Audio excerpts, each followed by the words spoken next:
The scorch mark on Delilah Zimmerman's forearm would scar, but not nearly as deep as the shame burning through her chest as she stumbled backward from her father's rage, the blackened loaf of bread still smoking on the wooden table between them. She was 21 years old enough that most women in Lordsburg, New Mexico had husbands and babies by now, but her father Jacob had chased off every potential suitor who'd ever come calling, claiming none were good enough for his only daughter while simultaneously treating her like she was worth less than the dirt beneath his boots. The year was 1883, and the summer heat made their small homestead feel like the inside of an oven, which was perhaps why she had not noticed the bread burning until the acrid smell filled their kitchen, and her father came storming in from the fields. "You worthless girl," he snarled, his calloused hand still raised from where he had struck her, sending her stumbling into the counter. "Can't even manage the simplest task a woman should know. Your mother would be ashamed." Delilah pressed her hand against her burning cheek, tasting blood where her teeth had cut into the inside of her mouth.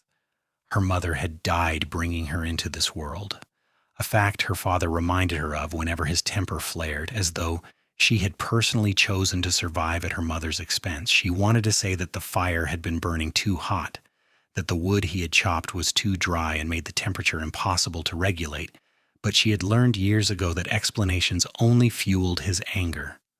"I am sorry, Papa," she whispered, her voice barely audible as she bent to retrieve the ruined bread. Her hands trembled as she wrapped the burnt loaf in a cloth, already calculating how she could stretch their remaining flour to make it through the week. "Sorry doesn't fill a man's belly," Jacob spat, grabbing her wrist so hard she gasped. His fingers dug into the tender flesh, right over the burn from where her arm had grazed the oven door. "You think sorry puts food on this table? You think sorry makes up for 21 years of feeding and clothing a useless mouth?" The pain in her arm intensified, radiating up to her shoulder, but Delilah bit down on her lip to keep from crying out. Tears would only make it worse, they always did. Through the window over his shoulder, she could see a rider approaching their property, a tall figure on a dark horse, but her father's grip tightened, and she could focus on nothing but the agony shooting through her arm. The sound of boots on the porch made Jacob release her suddenly, and Delilah stumbled backward, cradling her injured arm against her chest. Her father straightened, wiping his hands on his trousers as though he had merely been doing honest work, and turned toward the door just as a knock echoed through the house. "Jacob Zimmerman?" The voice that came from the other side was deep and measured, carrying an edge of authority that made even her father pause. Jacob opened the door, revealing a man Delilah had seen around town but never spoken to. Harrison Mitchell was one of the cowboys who worked the cattle ranches north of Lordsburg, a man perhaps 26 or 27 years old with sun-darkened skin and eyes the color of whiskey in lamplight. He stood well over 6 feet tall, his broad shoulders filling the doorway, and he held his dusty hat in his hands with a politeness that seemed at odds with the hardness in his expression. "What do you want?" Jacob demanded, his voice still carrying the remnants of his rage. Harrison's gaze moved past Jacob, landing on Delilah where she stood against the far wall, and she saw his jaw tighten as he took in her appearance. She must look a sight, she realized, with her cheek surely reddening from the blow, her dress disheveled, and her arm held protectively against her body. His eyes lingered on the way she stood, recognizing the posture of someone trying to make themselves as small as possible before returning to her father. "Your fence line is down on the eastern border," Harrison said evenly. "Some of your cattle wandered onto ranch property. We have them penned, but you will need to repair that fence before we release them, or they will just wander again." Jacob cursed under his breath, his hands clenching into fists at his sides. "I was just about to ride out and check the fences. This girl," he jerked his head toward Delilah without looking at her, "has kept me from my work with her foolishness." "I see." Harrison's tone was neutral, but something flickered in his eyes. "I could help your daughter with whatever needs doing here while you tend to the fence. Many hands make light work, as they say." The suggestion hung in the air, and Delilah held her breath. Her father was possessive of her in the strangest way, not wanting her for himself, but not wanting anyone else to have her either, and she expected him to refuse outright.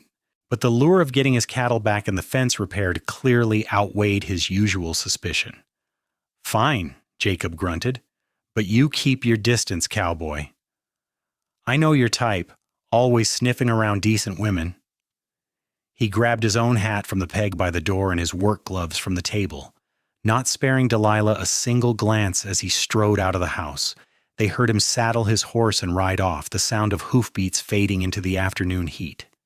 The silence that followed felt enormous.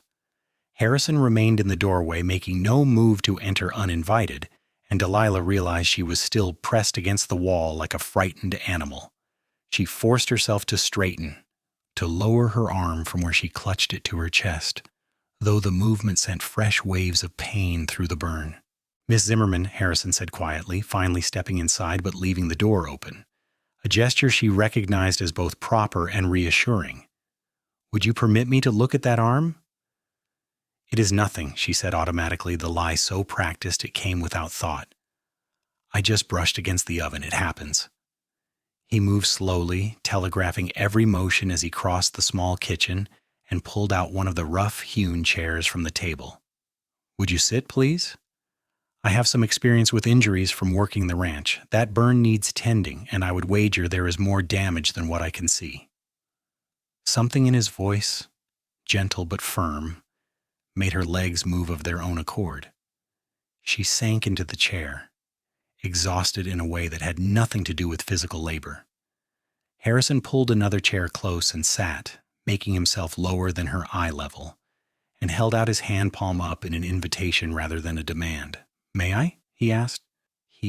Delilah hesitated, then slowly extended her injured arm. His hands were large and rough from hard work, but his touch was feather-light as he pushed up her sleeve, revealing the angry red burn that stretched from her wrist halfway to her elbow. A sound escaped him, something between a sharp breath and a low curse, and his fingers froze. "This needs proper treatment," he said, and she heard anger in his voice, though she sensed it was not directed at her. "Do you have any salve or clean cloth for bandaging?" "In the cupboard," she managed, pointing with her free hand to a cabinet near the dry sink. "There is some calendula ointment on the second shelf." Harrison released her arm carefully and retrieved the supplies, along with a bowl which he filled with cool water from the pitcher on the counter. He worked efficiently, cleaning the burn with a gentleness she had not experienced in more years than she could count, his brow furrowed in concentration. The cool water soothed the worst of the burning sensation, and she found herself relaxing incrementally as he applied the ointment and wrapped her arm in clean strips of cloth. "Thank you," she whispered when he tied off the bandage. "You did not have to do that." Harrison set the bowl aside and met her eyes, and she saw something in his expression that made her throat tighten. It was concern, genuine and unguarded, the kind she had read about in the few books that passed through town but never expected to receive herself. "Miss Zimmerman," he began, then paused, as though choosing his words carefully. "I should be honest with you, your fence line is not down. I saw it this morning when I was writing the property boundaries, and it is perfectly sound." Her breath caught. "Then why did you say it was? Why did you come here?" "Because I was in town earlier picking up supplies, and I overheard your father in the saloon telling anyone who would listen about how incompetent his daughter was, how she could not manage even basic tasks." Harrison's jaw tightened again. "The way he spoke about you with such contempt, it troubled me. Then I rode past your property on my way back to the ranch, and I saw him through the window." He stopped, his hands curling into fists on his knees. "I saw him strike you." Shame flooded through Delilah, hot and overwhelming, and she ducked her head to hide the tears that sprang to her eyes. "You should not have interfered. You do not understand. I did burn the bread. It was my fault." "No." The word was quiet but absolute. "A burnt loaf of bread is not a reason to hurt someone. Nothing is a reason to hurt someone like that." "He is my father," she said, as though that explained everything, and perhaps it did. I have nowhere else to go. No money of my own, no prospects. I am too old now to be courted, and even if I were not, no man would want a woman who comes with nothing but the clothes on her back." Harrison was silent for a long moment, and when she dared to glance up at him, she found him studying her with an intensity that made her pulse quicken. "You are wrong about that," he said finally. "You are wrong about all of it, but I do not expect you to believe me when I have only just properly met you." He stood returning the supplies to the cupboard, and Delilah felt a pang of something like disappointment, though she could not say what she had expected. "I should go before your father returns and finds me still here. But Miss Zimmerman, I want you to know something." She looked up at him, waiting.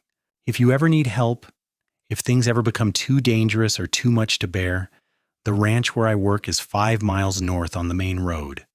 The Triple Bar Ranch, owned by a man named Samuel Cooper. Anyone in town can give you directions. I am there most days, and I promise you would be safe there." "Why would you help me?" The question escaped before she could stop it. "You do not know me. I am nothing to you." Harrison settled his hat back on his head, his expression softening. "You are a person who deserves kindness, Miss Zimmerman. That is enough reason for anyone." He moved toward the door, then paused on the threshold. "And for what it is worth, I think you are very brave. It takes courage to endure what you have endured and still be standing." He left before she could respond, and Delilah sat alone in the kitchen as the afternoon sun slanted through the windows, illuminating the dust motes that danced in the air. Her arm throbbed beneath the bandages, but it was a distant sensation compared to the strange feeling blooming in her chest.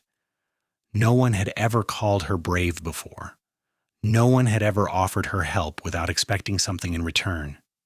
She did not know what to do with the gift Harrison Mitchell had given her, this small gesture of compassion, but she found herself holding it close like a candle flame in the dark. The days that followed fell into their usual brutal rhythm. Jacob returned from checking the fence he believed was down, his mood even fouler when he found no break in the line, and he accused Delilah of somehow conspiring with the cowboy to make him look foolish. She learned to move through the house like a ghost, anticipating his needs before he voiced them, making herself as invisible as possible. The burn on her arm healed slowly, and she changed the bandages herself in the early morning before her father woke, hiding the evidence of Harrison's kindness. But something had shifted inside her. Where before she had simply accepted her father's treatment as an unchangeable fact of her existence, now she found herself questioning it. She caught herself staring out the window toward the north, wondering about the Triple Bar Ranch and the man who worked there, wondering what it would be like to live without fear as her constant companion. 3 weeks after Harrison's visit, Jacob sent her into town for supplies with a carefully counted pile of coins that would buy exactly what he had written on his list and nothing more. Delilah hitched their old mare to the wagon and made the dusty journey into Lordsburg, grateful for any excuse to be away from the homestead. The town was small but lively, with businesses lining both sides of the main street and people going about their daily routines beneath the relentless New Mexico sun. She had just finished loading her purchases into the wagon when she heard a familiar voice behind her. "Miss Zimmerman." She turned to find Harrison approaching from the direction of the general store, carrying his own armload of supplies. He wore different clothes than the last time she had seen him, but his face was just as she remembered, weathered by sun and wind and honest work. Her heart did an unexpected flutter in her chest. "Mr. Mitchell," she replied, hyper-aware of the people passing by who might report back to her father that she had been speaking with a man. "It is good to see you." "How is your arm?" he asked, setting his supplies in the back of a nearby wagon. "Did it heal well?" "Yes, thank you. Your care made all the difference." She glanced around nervously, but most of the townspeople seemed occupied with their own business. "I should go. My father will be expecting me back." "Wait." Harrison took a step closer, his voice dropping. "I know it is not my place to ask, but have things been all right at home? You look tired." Delilah nearly laughed at the understatement. She was exhausted, worn down by constant vigilance, and the effort of trying to be perfect enough that her father might find no fault. But she could not say that here, in the middle of town, where anyone might hear. "I am managing," she said instead, which was not quite a lie. Something flickered across Harrison's face, frustration maybe, or concern. "I meant what I said before. If you ever need help, you know where to find me." He hesitated, then reached into his vest pocket and pulled out a small wrapped bundle. "Here, I know it is forward of me, but I picked this up for you." She accepted the bundle automatically, feeling the weight of something solid inside the cloth wrapping. "Mr. Mitchell, I cannot accept gifts from you. If my father found out, he would be furious." "Then do not tell him." Harrison's eyes were steady on hers. "Please, just take it. Consider it payment for the kindness of your conversation." He tipped his hat to her and walked away before she could argue further, leaving her standing beside her wagon with her heart pounding. She tucked the bundle quickly under the wagon seat, buried beneath a sack of flour where her father would not see it, and drove home with her mind spinning. That evening, after Jacob had eaten the supper she prepared and retreated to his room to sleep off the whiskey he had consumed with his meal, Delilah retrieved the bundle from her hiding place. In the privacy of the barn, by the light of a small lantern, she unwrapped the cloth to find a book. Not just any book, but a collection of poems by various authors bound in soft leather that showed signs of use. On the inside cover, in a careful hand, someone had written her name. She ran her fingers over the inscription, her eyes burning with tears she refused to let fall. It had been years since anyone had given her anything, longer still since she had owned a book of her own. Her father believed reading was a waste of time for women, that they should focus on practical skills, and he had burned the few books her mother had left behind shortly after Delilah turned 10. She had not held a book of poetry since. That night, she read by lamplight until her eyes grew heavy, losing herself in verses about love and nature and freedom. And when she finally slept, tucked into the hayloft, where she sometimes escaped when the house felt too suffocating, she dreamed of golden eyes and gentle hands and the possibility of something different. The summer deepened, the heat growing so intense that the very air seemed to shimmer. Delilah's routine continued unchanged on the surface, but beneath it something was growing. She returned to the book of poetry whenever she could steal a moment alone, memorizing lines that spoke to the yearning in her soul. And every time her father raised his voice or his hand, every time he reminded her of her worthlessness, she remembered Harrison's words. "You are a person who deserves kindness." It was a radical thought, one that took root despite her best efforts to remain realistic about her circumstances. She began to notice other things too, small injustices she had previously accepted without question. The way her father took credit for the garden she tended, the preserves she put up, the clothes she mended and washed. The way he ate the best portions of every meal she prepared while she made do with scraps. The way he controlled every aspect of her existence from when she woke to when she slept, leaving her no space to breathe or be herself. August arrived with temperatures that made the inside of the house unbearable. Delilah spent her days trying to keep their small garden alive, hauling water from the well until her shoulders ached and her hands blistered. Her father complained constantly about the heat, about the quality of the food, about her failure to keep the house cool, as though she possessed some magical ability to change the weather. She was in the garden late one afternoon trying to salvage their tomato plants when she heard shouting from the house. Jacob's voice carried clearly even at this distance, and she realized with growing dread that someone was with him. She hurried toward the house, her dress clinging to her sweat-dampened skin, and found her father on the porch speaking with a man she vaguely recognized from town.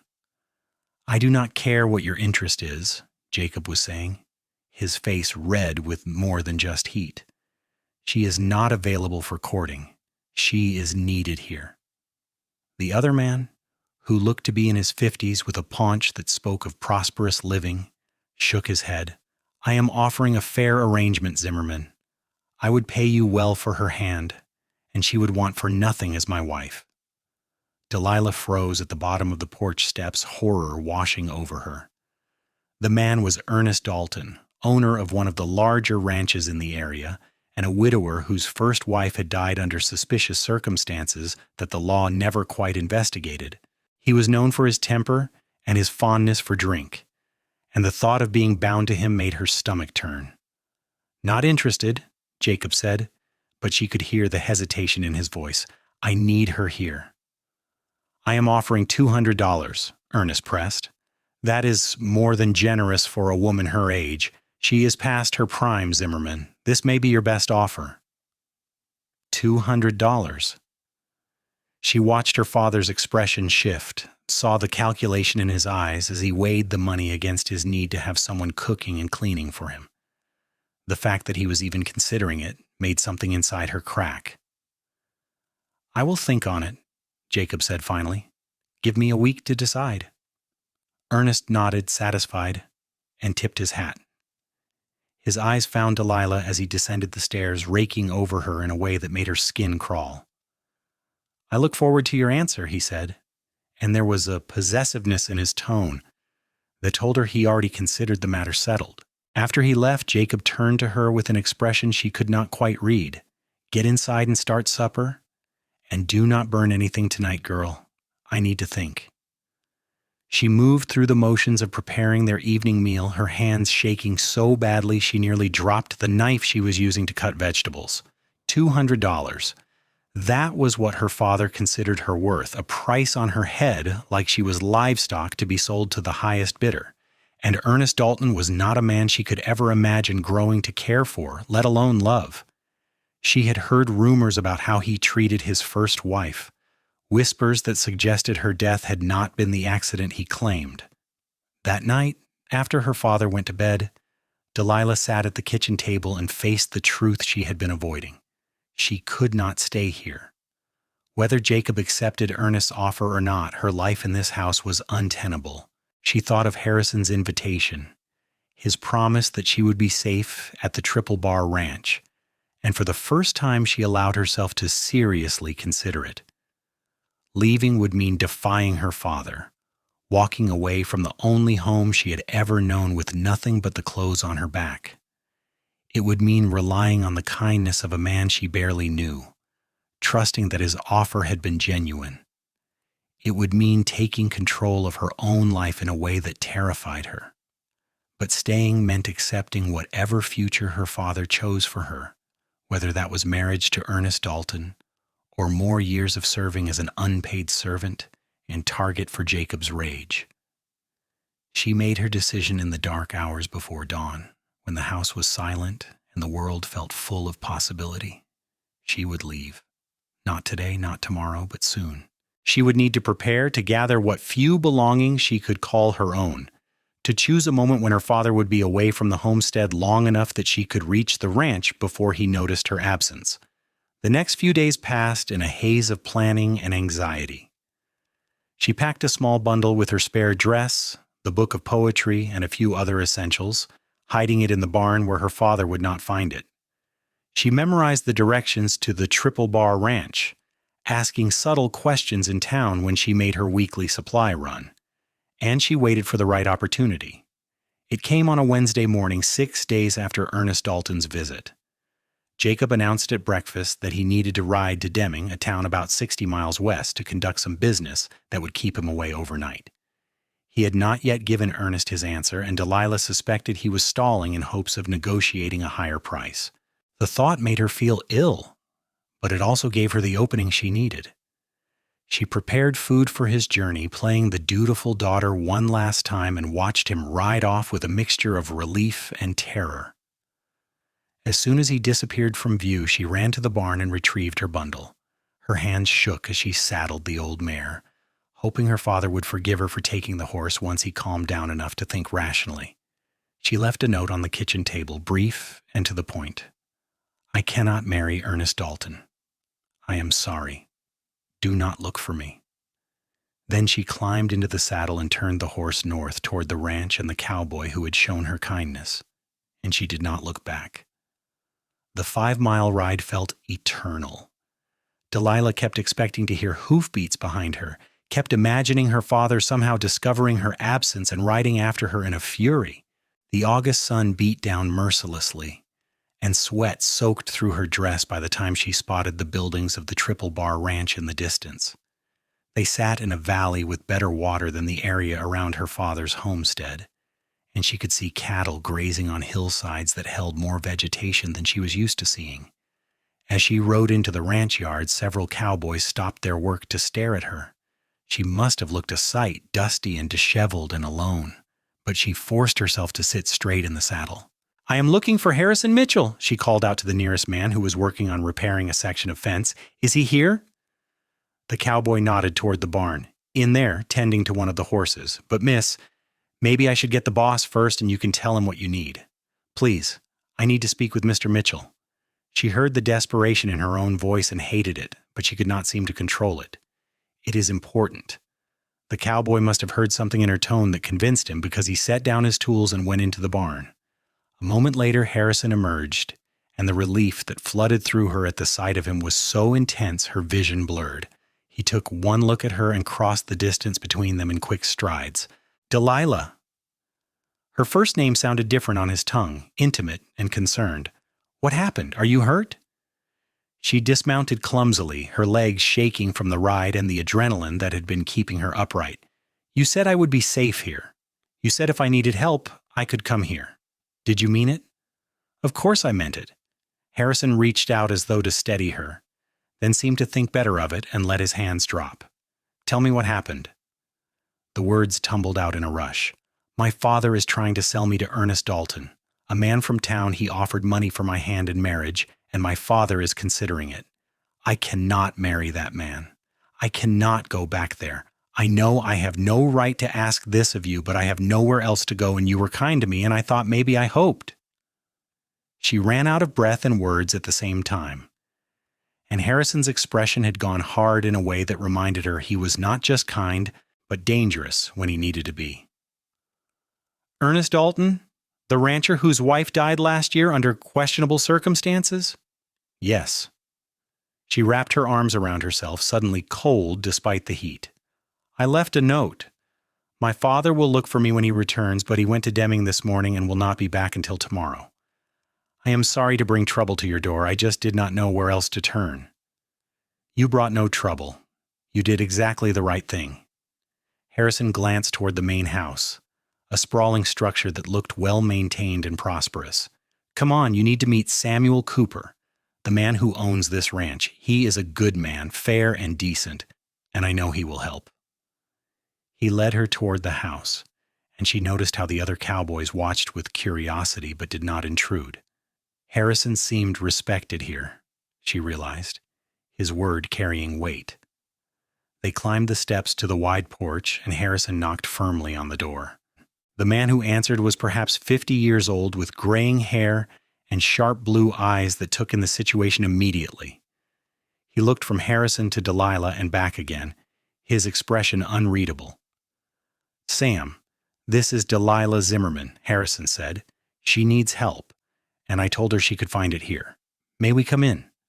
Samuel Cooper studied them for another moment, then stepped back and gestured them inside. The house was cooler than the air outside, with high ceilings and windows positioned to catch the breeze. He led them to a comfortable sitting room and indicated they should sit, taking a seat himself in a leather chair that had clearly been positioned as the head of the room. "Now then," Samuel said, his voice carrying the authority of a man used to making decisions. "Suppose you tell me what brings you to my ranch, Miss Zimmerman." Once again, Delilah explained her situation, though this time she found herself able to speak more calmly with Harrison's steady presence beside her. She told Samuel about her father's treatment of her, though she downplayed the worst of it out of habit, and about Ernest Dalton's offer.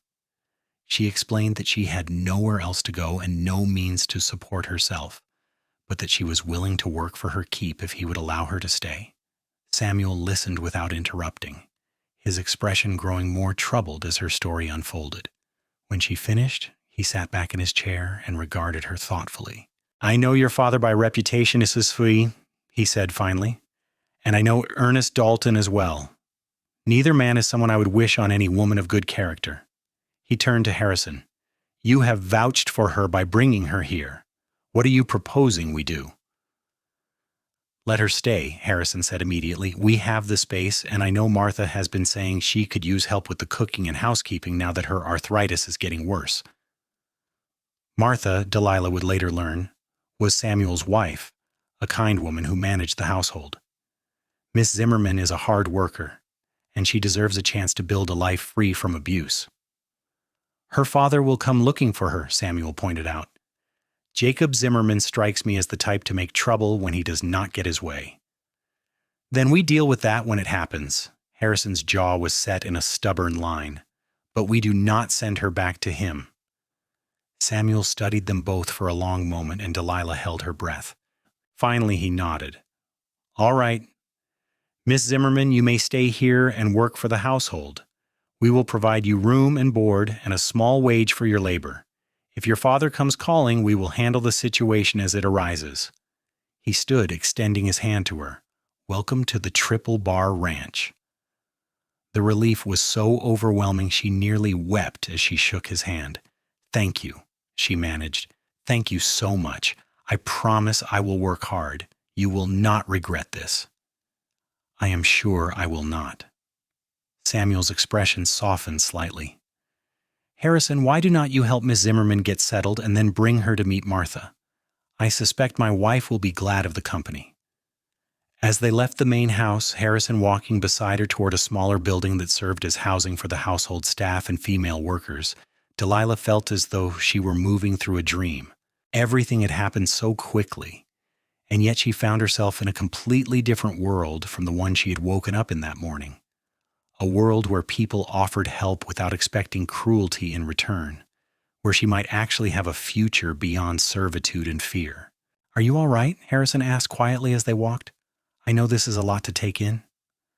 I do not know what I am, she admitted.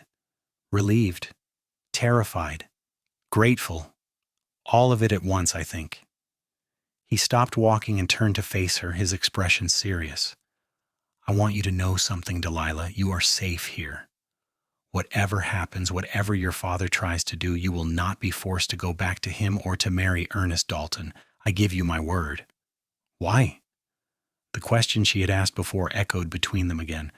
Why do you care what happens to me? You barely know me. Harrison was quiet for a moment, his gaze holding hers. The first time I saw you was 6 months ago in town. You were buying supplies, and you smiled at something the shopkeeper's daughter said. It was just a moment, just a glimpse of who you are beneath the fear your father has beaten into you, but it stayed with me. Then 3 weeks ago I saw him strike you, and I knew I could not turn away. He took a breath. You ask why I care. The truth is I do not fully understand it myself, but I do care, more than is probably wise given that we have only just begun to know each other.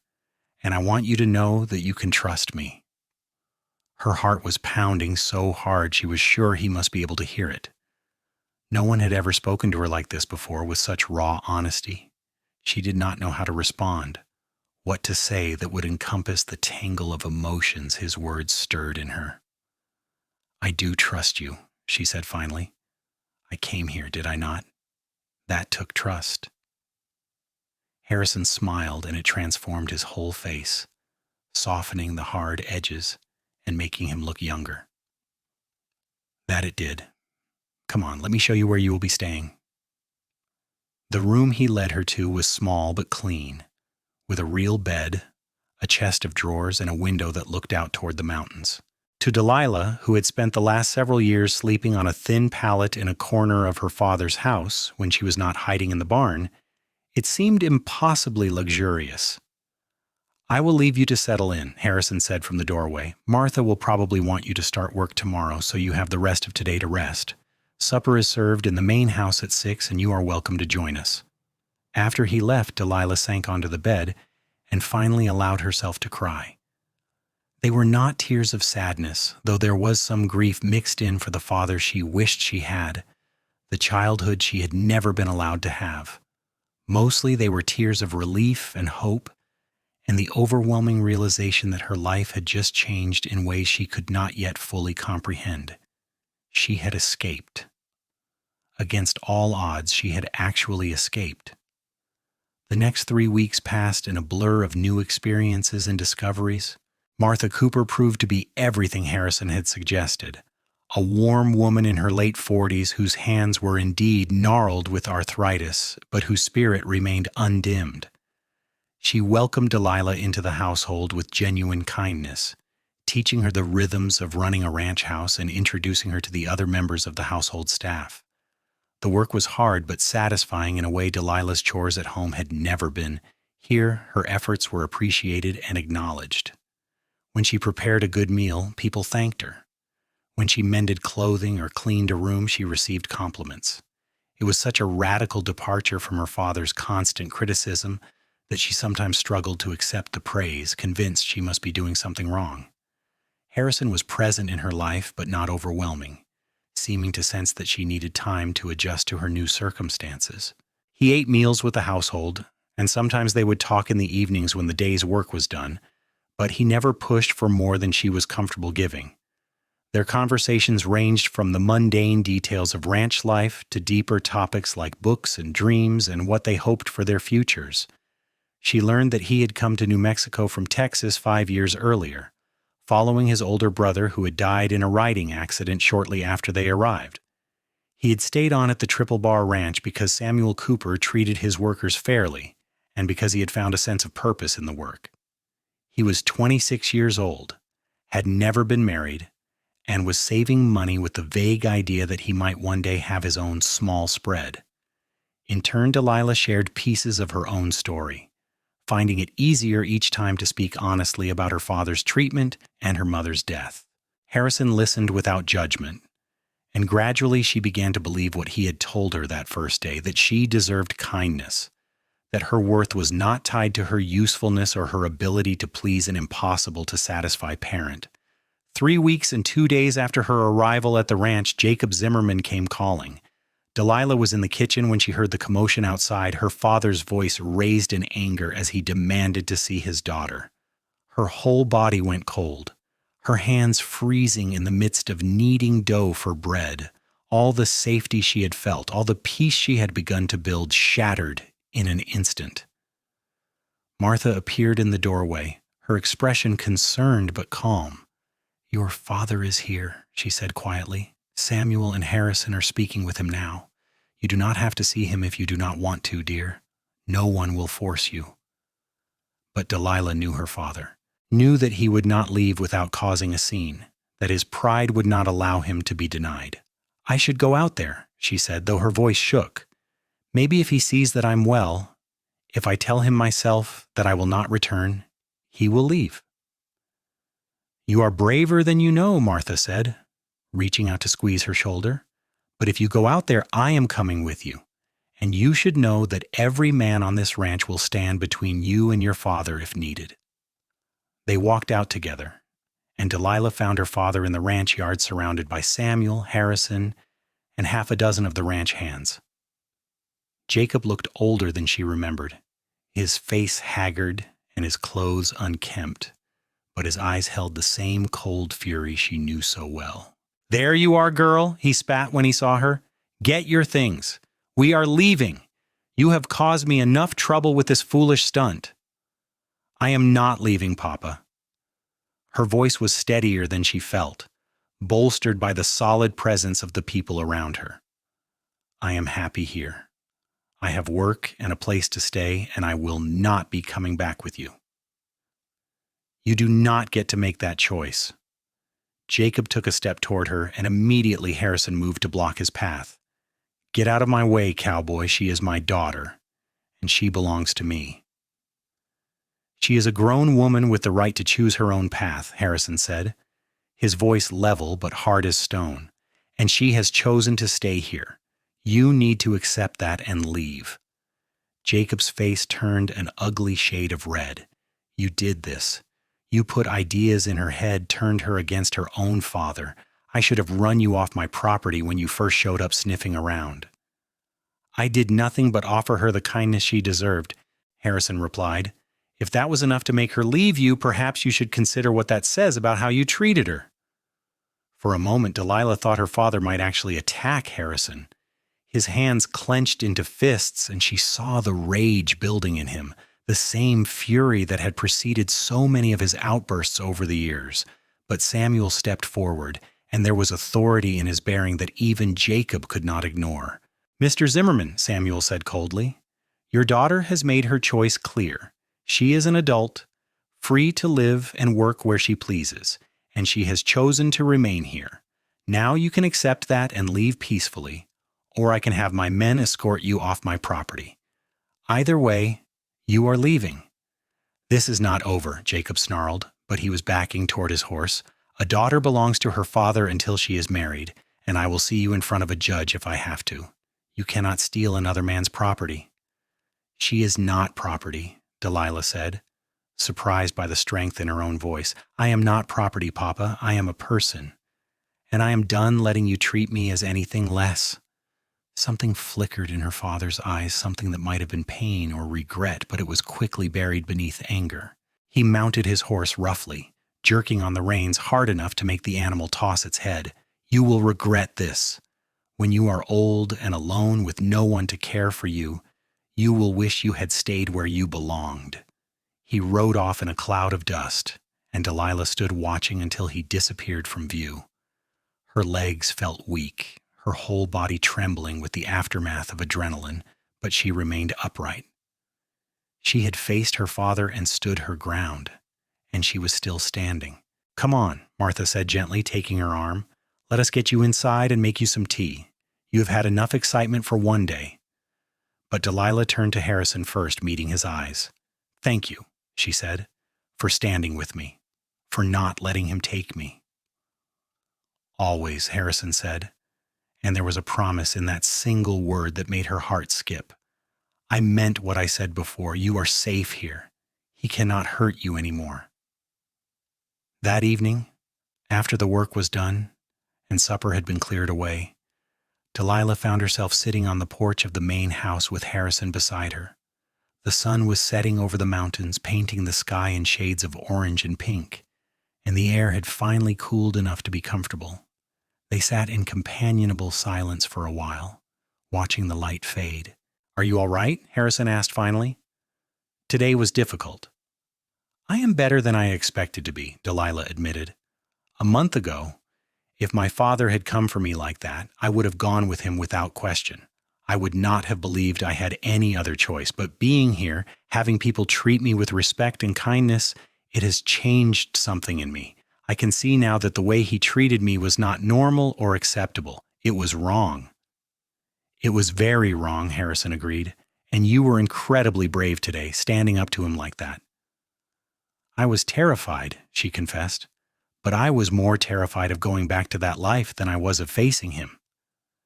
She turned to look at Harrison, studying his profile in the fading light. "Can I ask you something?" "Anything." "Why did you really come to my father's house that day? The truth, this time, not just because you saw him hurt me." Harrison was quiet for a long moment. "I told you I saw you in town 6 months ago. What I did not say is that I have been looking for you in town every time I go in since then, hoping to see you again, hoping to find a way to talk to you properly. When I heard your father in the saloon that day, speaking about you with such contempt, and then saw what he did to you, I knew I could not wait any longer. I had to do something, even if it was just checking that you were all right." Her breath caught. "You were looking for me? Why?" He turned to face her fully, and in his eyes she saw something that made her pulse race. "Because from that first glimpse of you, I have not been able to get you out of my mind. Because I wanted to know the woman behind that smile, to understand what made you laugh. Because I saw strength in you even then beneath the sadness, and it drew me like a moth to flame." He reached out slowly, giving her time to pull away, and took her hand in his. "I know it is too soon. I know you have only just begun to find your footing in this new life, but I need you to know that my feelings for you are not just concern or pity. There is more to it than that, more than I probably should admit." Delilah looked down at their joined hands, her smaller one enveloped in his calloused palm. She should pull away. should protect her heart until she was more certain of her place in the world, but she did not want to pull away. What she wanted, she realized with startling clarity, was to lean into this feeling, to explore what might grow between them. "I have never been courted," she said quietly. "My father kept me too isolated for that. I do not know the rules or how any of this is supposed to work." "There are no rules," Harrison said. "Or if there are, we can make our own. All I ask is that you let me spend time with you. Let me show you how special you are. And if you decide you do not feel the same way I do, I will accept that and remain your friend. But at least give me a chance to prove that what I feel is real." She met his eyes again, seeing the vulnerability in his expression, the way he was offering her his heart with no guarantee she would treat it gently.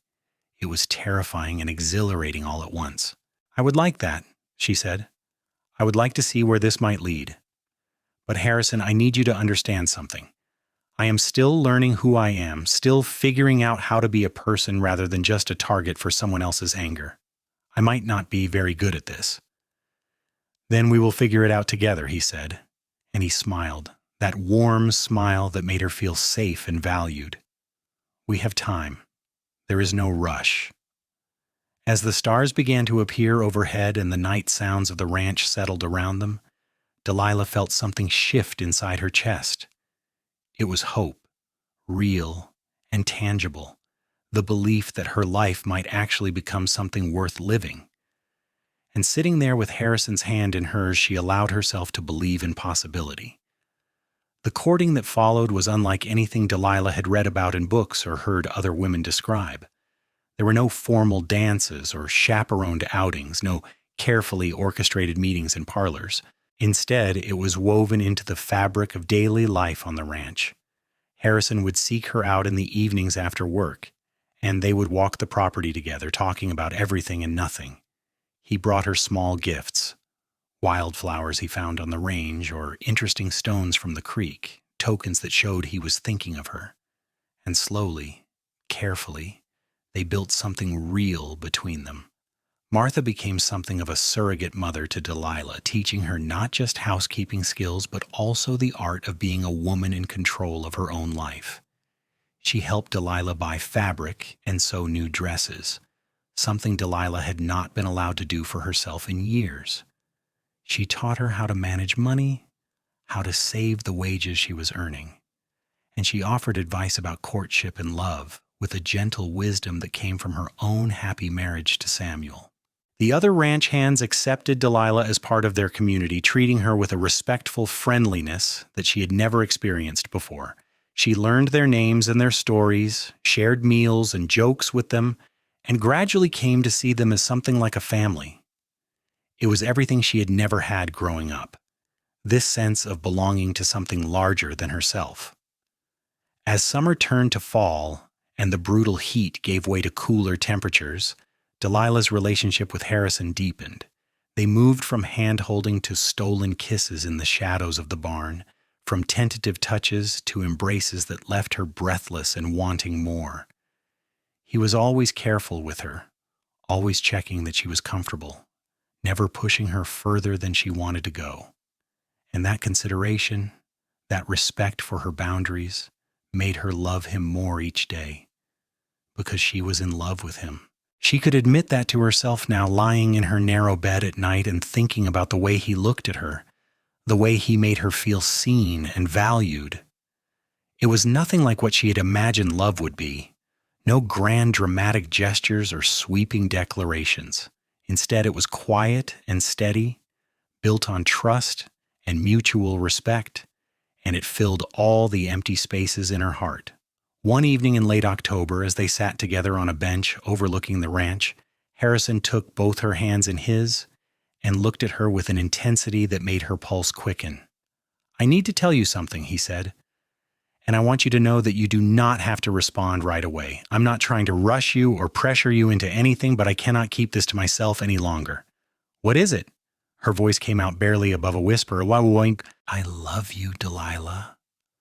The words hung in the air between them, simple and profound. "I love your strength and your kindness, The way you have taken everything life has thrown at you and refused to let it break you. I love your laugh and the way you look at the world with such wonder despite everything you have endured. I love the person you are and the person you are becoming." He took a shaky breath. "I know it has only been a few months. I know you might not feel the same way, or might not be ready to say it, but I needed you to know." Tears gathered in her eyes, but they were good tears, happy tears. "I love you too," she said, and watched joy bloom across his face. "I think I have loved you since you showed up at my father's house and treated me like I mattered. You have given me so much, Harrison. Safety and kindness and a reason to believe in tomorrow. How could I not love you?" He kissed her then, a deep kiss full of promise and passion, and she melted into it. When they finally pulled apart, both breathing hard, he rested his forehead against hers. "I want to marry you," he said. "Not right now. Not until you're ready. But someday when you feel certain of yourself and your place in the world, I want you to be my wife. I want to build a life with you, Delilah. A real life, full of all the things you have been denied." "Yes," she said immediately, then laughed at his surprised expression. "I do not need more time to know what I want, Harrison. I want you. I want the life you are offering. If you are asking me to marry you, then my answer is yes." "You are certain?" He searched her face as though looking for any sign of doubt. "I do not want you to feel obligated or like this is your only option." "I am more certain than I have ever been about anything," she assured him. "You are my choice, Harrison Mitchell, not because I have no other options, but because there is no one else I would rather choose. You have shown me what love is supposed to look like, and I want to spend the rest of my life showing you the same." They stayed on that bench long into the night, making plans and dreaming about their future together. Harrison wanted to ask Samuel for a small plot of land on the edge of the ranch property where they could build a house of their own. He had saved enough money to buy lumber and supplies, and with help from the other hands, he was confident they could have a modest home built before winter set in fully. Delilah contributed her own savings, smaller but significant, and together they calculated how to make their dream a reality. The wedding took place on a crisp November morning with the whole ranch in attendance. It was not a fancy affair. Delilah wore a simple dress that Martha had helped her sew from soft blue fabric, and Harrison wore his best shirt and trousers, but it felt perfect. Samuel agreed to give her away, and the ceremony was performed by a traveling preacher who passed through Lordsburg monthly. Martha cried happy tears, and the ranch hands cheered when Harrison kissed his bride, and Delilah felt like she was floating. The house Harrison built for them was small but sturdy, with 2 rooms and a fireplace that would keep them warm through the winter. They furnished it slowly, making each piece of furniture themselves or trading work for items they needed. Delilah planted a garden in the spring, rows of vegetables and herbs that flourished under her care, and every day she woke up grateful for the life she had built, for the man who slept beside her, for the freedom to simply be herself. But healing was not a straight line, and there were difficult days mixed in with the joyful ones. Sometimes she would freeze at unexpected sounds, her body remembering her father's footsteps. Sometimes she would burn something in the kitchen and feel panic rising in her throat, waiting for punishment that never came.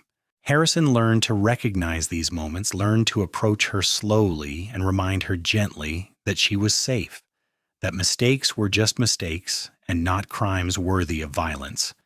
And gradually, over months and then years, the panicked moments came less frequently.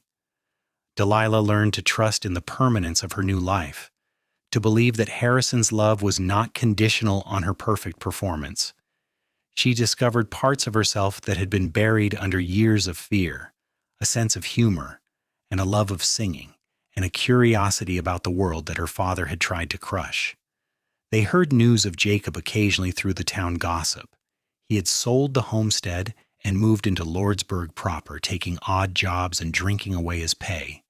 Ernest Dalton had eventually married another woman, and there were whispers that she suffered the same mistreatment his first wife had endured, but no one stepped in to help her. Delilah felt guilt about that sometimes, wondering if she should have warned the woman, but Harrison reminded her gently that she could not save everyone, that she had barely managed to save herself. 2 years after their wedding, on a warm spring afternoon, Delilah gave birth to their first child. The labor was long and difficult, and there were moments when she was certain she would die like her mother had, that this was her punishment for defying her father. But Martha and the midwife they had called from town guided her through it, and when she finally held her son in her arms, she wept with relief and joy. They named him Henry, after Harrison's brother who had died too young. He was perfect, with a shock of dark hair and his father's golden eyes, and Delilah loved him with a fierceness that surprised her. She had not been sure she would be a good mother, worried that her father's cruelty had damaged her too much, but she found that loving Henry came naturally. She was gentle when he cried, patient when he fussed, devoted in a way her father had never been with her. Harrison was a wonderful father, attentive and affectionate, in ways that made her fall in love with him all over again. He would come in from working the ranch and immediately reach for Henry, making silly faces to hear the baby laugh. He changed diapers without complaint and got up in the night to help with feedings, treating fatherhood as a partnership rather than women's work. As Henry grew from infant to toddler, Delilah marveled at the difference between his childhood and hers. He was encouraged to explore and play, to make messes and mistakes as part of learning. When he broke things or spilled food, they cleaned it up together and used it as a teaching moment rather than an excuse for punishment. He was never struck, never screamed at, never made to feel that his worth was conditional. 3 years after Henry's birth, their daughter was born, an easier labor this time. They named her Margaret, after Martha, who had become so important to them both. Margaret had Delilah's dark hair and a personality that was evident from birth, loud and demanding and absolutely sure of her place in the world. Watching her daughter grow up confident and unafraid, Delilah sometimes felt grief for the child she herself had been, but mostly she felt grateful that she had broken the cycle, that her children would never know the fear she had lived with. The years passed in a blur of hard work and deep contentment. Harrison was promoted to foreman of the Triple Bar Ranch, a position of trust and responsibility that came with a larger salary. They expanded their house, adding 2 more rooms and a proper kitchen. The garden grew larger each year, producing enough vegetables that Delilah could preserve food for winter and trade with neighbors. They acquired chickens and pigs, building a small but thriving homestead on the edge of the ranch property. Samuel and Martha became like parents to both of them, doting on Henry and Margaret and offering wisdom whenever it was needed. The other ranch hands remained friends and extended family, celebrating holidays and milestones together. It was the life Delilah had never dared to dream of, full of love and laughter and the security of knowing she was valued. On a summer evening when Henry was 8 and Margaret was 5, as the family sat on their porch watching the sunset, Henry asked a question that made Delilah's heart skip. "Mama, why do not we ever visit your father? I have a grandfather I've never met." Harrison's hand found hers, squeezing gently, and she took a breath before answering. They had known this conversation would come eventually, had discussed how to handle it. "My father and I do not have a good relationship," she said carefully, choosing her words for a child's understanding. "Sometimes people in families hurt each other, even when they should not. My father hurt me when I was growing up, and so I chose to leave and build a different life, a better life with your papa and with you and your sister." "Did he hit you?" Margaret asked with the bluntness of a 5-year-old, and Delilah saw Harrison wince. "Yes," she answered honestly, "he did, and that is never acceptable no matter what. No one should ever hurt someone they love, especially not a parent hurting their child." Henry was quiet for a moment, processing this information. "I am glad you left," he said finally. "I am glad you found Papa and that you had us." "Me too, sweetheart." Delilah pulled both children close, one on each side. "Me too." "Your mama is the bravest person I know," Harrison added, his voice thick with emotion. She escaped a bad situation and built a good life for herself. And then she let me be part of that life, which makes me the luckiest man in the world. That night, after the children were asleep, Harrison and Delilah lay in their bed and talked about the conversation. Do you think they understood? She asked, her head resting on his chest. As much as they need to right now, he said, his fingers trailing through her hair. They will have more questions as they get older, and we will answer them honestly. But for now, I think they just know that this family is built on love and respect, which is the most important thing. I used to be so afraid, Delilah murmured, afraid that I would turn into my father, that I would hurt our children the way he hurt me, but I do not feel that way anymore. I look at Henry and Margaret, and I cannot imagine ever raising a hand to them. The very thought makes me sick. That is because you are nothing like him, Harrison said firmly. You broke free from that cycle, Delilah. You chose a different path, and look what you have built. A home filled with love, children who feel safe and valued, a life worth living. That took incredible strength and courage, and I am so proud of you. She tilted her head up to kiss him, pouring all her love into the gesture. I could not have done it without you. You saved me, Harrison. You saw me when I was invisible to everyone else, and you offered me a way out. You gave me the chance to become who I was always meant to be. We saved each other, he corrected gently. You gave my life purpose and meaning. You made me want to be a better man, and every day with you is a gift I never take for granted. They fell asleep wrapped in each other's arms, secure in the love they had built and the future that stretched before them. More years passed, each one bringing its own challenges and triumphs. Henry grew into a thoughtful young man who loved working with horses and showed a natural talent for training them. Margaret became a force of nature, bright and opinionated, and determined to do everything her brother did. The ranch prospered under Samuel's leadership and Harrison's management, growing from a modest operation to one of the most successful in the territory. When Delilah was 35 and Harrison was 40, they welcomed a surprise third child, a daughter they named Rose. She was unexpected but deeply wanted, a final gift to complete their family. Henry and Margaret doted on their baby sister, and watching them care for her with such gentleness, Delilah was reminded again of how different this life was from the one she had escaped. News reached them occasionally of Jacob Zimmerman. He had grown old and bitter, his health failing from years of hard drinking. No one visited him in his shabby room above the saloon. No one mourned the man he had become. When Delilah heard these reports, she felt a complicated mix of emotions, pity, and anger, and something like grief for what could have been. But she did not seek him out, did not try to reconcile. Some wounds went too deep for forgiveness, and she had learned to make peace with that. When the news came that Jacob had died, alone in his room with no one to mark his passing, Delilah attended the funeral. It was a small affair, just her and Harrison and the preacher, standing in the town cemetery as her father was laid to rest.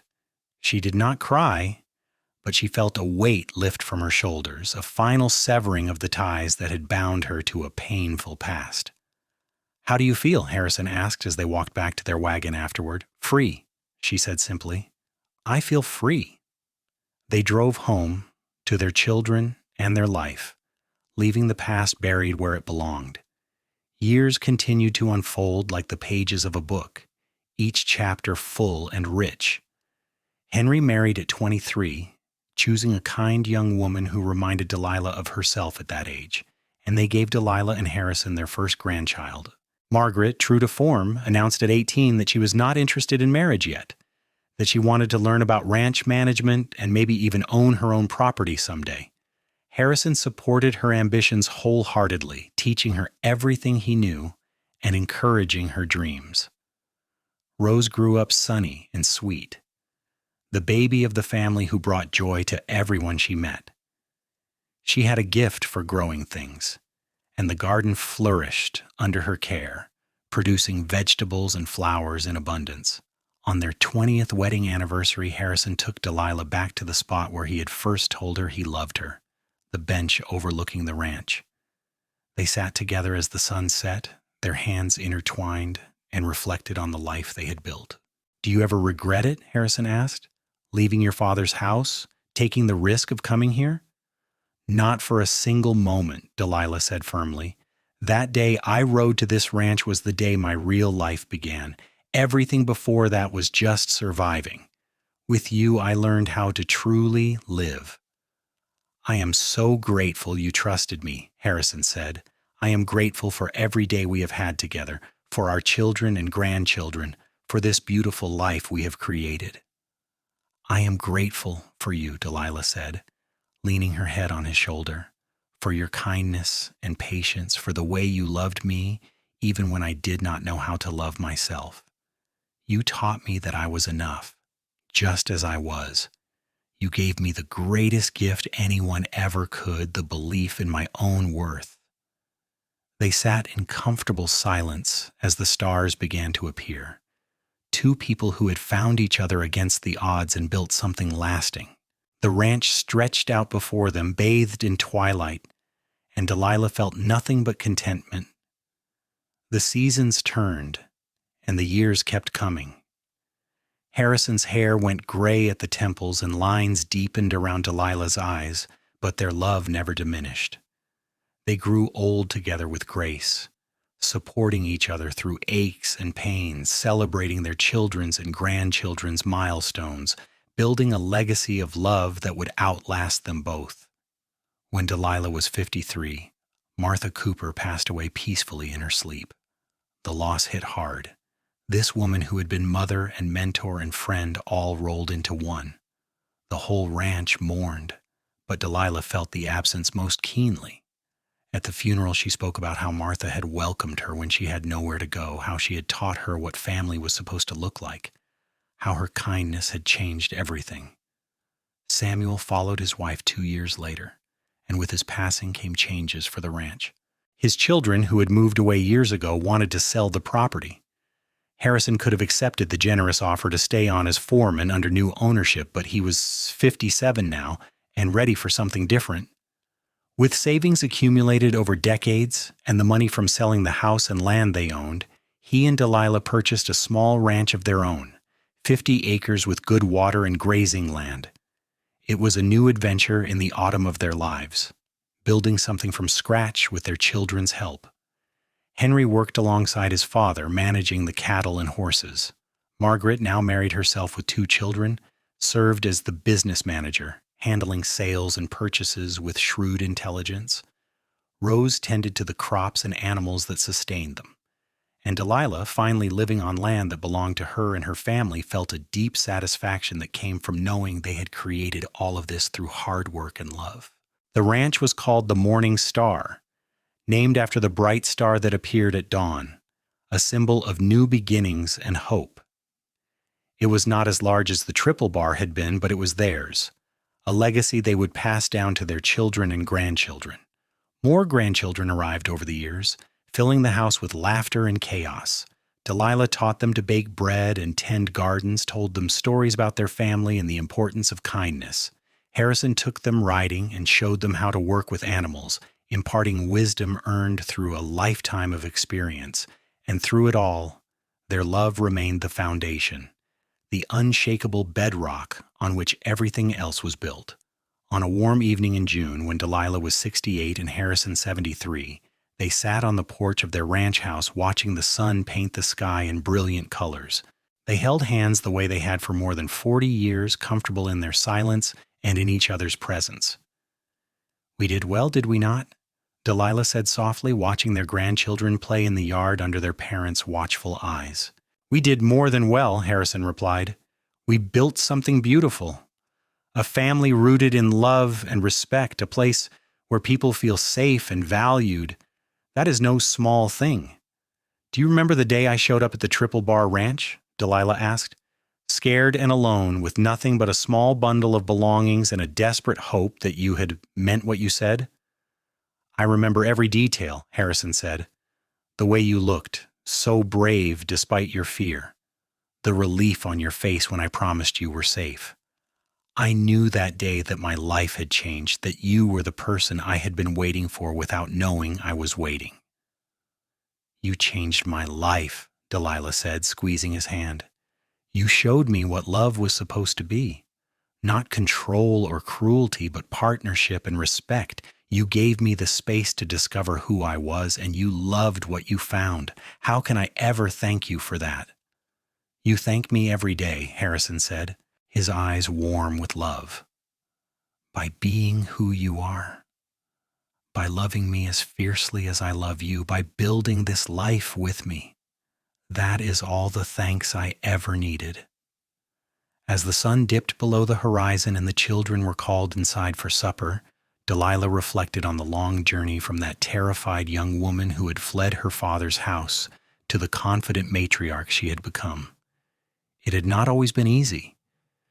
There had been setbacks and sorrows mixed in with the joys, but through it all, she had Harrison beside her, steady and true.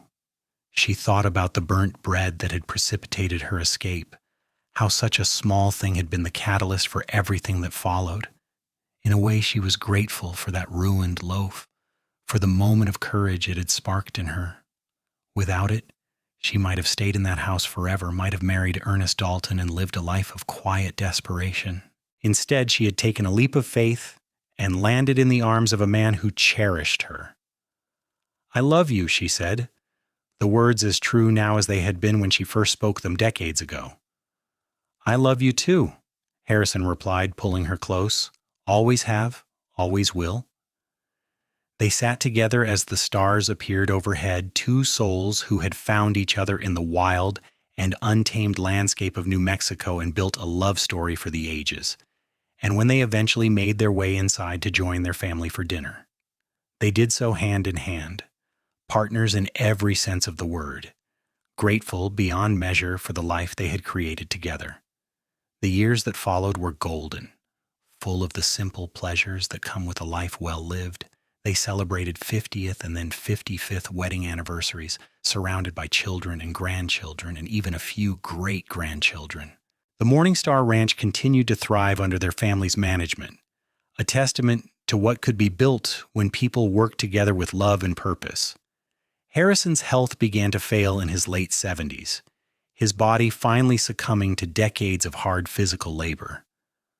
But his mind remained sharp, and his love for Delilah never wavered. She cared for him tenderly, repaying the kindness he had shown her so many years ago, and they spent long afternoons sitting together, reminiscing about their life and making peace with its approaching end. When Harrison passed away at the age of 78, with Delilah holding his hand and their children gathered around, she mourned the loss of her partner and greatest love. But even in her grief, she felt gratitude for the years they had shared, for the family they had created, for the love that had sustained them through everything. She lived another 10 years after Harrison's death, remaining active and engaged with her family until the very end. She watched more grandchildren marry and have children of their own, saw the ranch continue to prosper, and took satisfaction in knowing that the legacy of love she and Harrison had built would endure for generations. When Delilah Zimmerman Mitchell passed away peacefully in her sleep at the age of 84, surrounded by family in the house she and Harrison had built, her last thoughts were of him, of golden eyes and gentle hands, of a cowboy who had seen her worth when she could not see it herself, of a love that had transformed her life and broken the cycle of cruelty she had been born into. Her funeral was attended by over 100 people, family and friends and ranch hands, all of whom had been touched by her kindness and strength. They told stories of her generosity, her wisdom, her unfailing love for her family, and they spoke of her and Harrison's love story, a tale that had become legend in the area, about a cowboy who had rescued a young woman from cruelty and taught her she was enough, and about the life they had built together in the wild beauty of New Mexico. The Morningstar Ranch continued on, passed down through the generations, a living memorial to two people who had dared to love fully and build something lasting. And on warm summer evenings, when the grandchildren and great-grandchildren sat on the porch watching the sunset, they would sometimes tell the story of their ancestors, keeping alive the memory of a love that had conquered fear and created a legacy of hope. In the end, Delilah's story was not one of victimhood, but of triumph. She had been hurt, yes, but she had also been brave enough to escape, to accept help, to believe in the possibility of something better. And in doing so, she had not only saved herself, but had created a family rooted in the values she and Harrison held most dear: kindness, respect, and unconditional love. The bread she had burned that long ago day was forgotten, irrelevant, compared to all that had come after. What mattered was the choice she had made to leave, the courage it had taken to trust a kind cowboy who offered her safety, and the life she had built with determination and grace. She had learned that she was enough, not because of what she could do or how well she could perform, but simply because she existed. And that lesson, passed down through her children and grandchildren, became the foundation of a family legacy that would endure for generations to come. The sun set over the Morning Star Ranch, painting the sky in shades of gold and orange, and somewhere in the fading light, two souls walked hand in hand, together again at last, their love eternal and unbroken. They had lived and loved and built something beautiful, and their story would be told for years to come, a testament to the transformative power of kindness and the enduring strength of true love.